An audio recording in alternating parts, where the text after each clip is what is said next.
السلام علیکم ناظرین، میں سعدیہ راٹھور ہوں. آپ دیکھ رہے ہیں کشمیر ڈیجیٹل. اس وقت آزاد کشمیر جو ہے ایک سیاسی بحران میں ہے اور کالعدم ایکشن کمیٹی کا جو پروٹیسٹ تھا 5 جون سے ابھی تک جاری ہے اور انہوں نے الیکشن سے بھی بائیکاٹ جو ہے کیا اور اس کے باوجود تینوں مراحل میں انتخابات ہو چکے ہیں اور آج تیسرے مرحلے کے غیر سرکاری نتائج بھی سامنے آ چکے ہیں جس نے مسلم نون لیگ کو 24 نشستوں سے جبکہ پیپلز پارٹی کو 10 نشستوں سے برتری حاصل ہے. اور اسی سیاسی بحران پہ کچھ موضوعات ہیں جن پہ ڈسکشن کرنے کے لیے ہمارے ساتھ موجود ہیں ماریہ اقبال ترانہ صاحبہ. بہت شکریہ میم ہمیں وقت دینے کے لیے. اچھا، سب سے پہلے تو یہ بتائیے گا کہ جو باغ کا حلقہ LA14 پہ ہم نے دیکھا کہ کچھ ایک بڑا الٹ پلٹ ہوا ہے، تو جہاں عوام نے ایک نئی قیادت کو منتخب کیا ہے، تو آپ اس نئے رجحان کو کیسے دیکھتی ہیں؟ جی السلام علیکم Sadia, thank you very much. آج بڑا ایک اہم دن ہے کہ جو لوگ کہہ رہے تھے اتنے مہینوں سے کہ انتخابات نہیں ہوں گے، آزاد کشمیر کا جو جمہوری سسٹم ہے وہ کہیں رک جائے گا یا نہیں چل پائے گا یا ہم دیکھ لیں گے کیسے چلے گا، تو آج میرا خیال ہے کہ پایہ تکمیل تک یہ جو خواب ہے ہم سب جو لوگ جمہوریت کو پنپتا دیکھنا چاہتے تھے اس کو ان کا پورا ہوا ہے. اور تیسرے مرحلے میں ہم نے جیسے کہ دیکھا کہ پہلے تو میر پور ڈویژن، پھر مظفر آباد ڈویژن اور ابھی جو ڈویژن کے کچھ حلقے جو باغ کے ان کے نتائج آئے ہیں تو وہ یقیناً بالکل شو کرتے ہیں کہ عوام نے آئے، پارٹیسپیٹ کیا، لوگوں نے سیاسی سرگرمیوں کا حصہ بنے. تو وہ یہ ایسا نہیں تھا کہ لوگ جو ہے وہ بس سراپا احتجاج ہیں، جو کہ ایک امپریشن دیا جا رہا تھا اس وقت آزاد کشمیر کا. ایسا کچھ بھی نہیں تھا. لوگوں نے، میں نے خود کیونکہ مظفر آباد میں شہر میں موجود تھی اور پولیٹیکل ایکٹیویٹی جس طرح سے تھی ہمیشہ کی طرح، جیسے آزاد کشمیر میں جو الیکشنز جب آتے ہیں تو وہ ایک فیسٹیول کی طرح ہوتا ہے. لوگ گھروں سے باہر نکلتے ہیں، جھنڈے لگاتے ہیں، اپنی پولیٹیکل پارٹیز کے گاڑیوں پہ جھنڈے ہوتے ہیں اور گانے لگے ہوتے ہیں اور لوگ جا رہے ہوتے ہیں اور بائکس بس ہو رہا ہوتا ہے، بڑا انتظار ہوتا ہے جیسے پاکستان انڈیا کا میچ. ہاں بڑا، اور تیاری کافی پہلے سے شروع ہو جاتی ہے.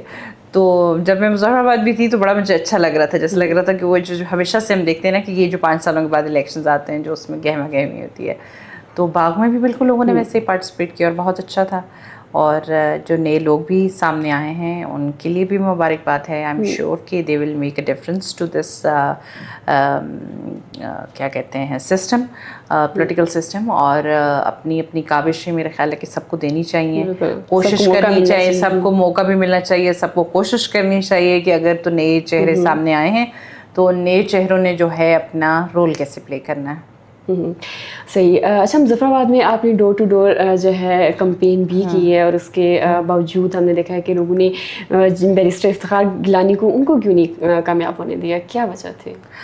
دیکھیے، ایک تو بہت بڑا کوئی مارجن نہیں تھا جس سے افتخار گیلانی صاحب جیتے نہ ہوں. بالکل لاسٹ مومنٹ جو تھا وہ تھوڑا سارا چیزیں انسرٹن ہو گئی تھیں الیکشن سے 1-2 دن پہلے. افتخار گیلانی صاحب جن کا تعلق سٹی مظفر آباد سے ہی ہے، انہوں نے بہت اچھا اپنی طرف سے جو رول تھا وہ پلے کیا.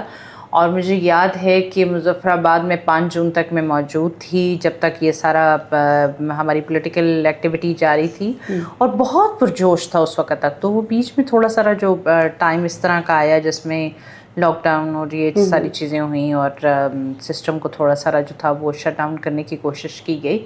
اس دوران میں بہت ساری چیزیں چینج بھی ہوئیں. اور دوسری بات یہ ہے کہ مظفر آباد میں لوگ جو ہیں وہ ظاہر ہے پولیٹیکل ایکٹیویٹی میں بہت اچھے طریقے سے پارٹیسپیٹ کرتے ہیں، حصہ لیتے ہیں. تو چلیں، یہ سیاست تو ایک جوا ہے، سیدھی سی بات ہے، کبھی ہار ہے کبھی جیت ہے. مگر تمام جو پولیٹیکل پارٹیز کے لوگوں نے اس میں پارٹیسپیٹ کیا، خصوصاً شہری علاقے، ہم تو شہری علاقے سے ہیں، ہمارے لیے شاید اتنا چیلنجنگ نہ ہو، مگر دور افتادہ بھی جو جن کی کانسٹیچوئنسیز تھیں اور لوگ جہاں جہاں تک پھیلے ہوئے تھے انہوں نے اپنا ایز اے رسپانسبل سٹیزن جو رول پلے کیا ہے، ان کو مبارکباد ہماری طرف سے. صحیح بات ہے کہ ہار جیت لگی رہتی ہے. ہاں، لیکن باوجود اس کے ہم دیکھتے ہیں کہ پھر پیپلز پارٹی نے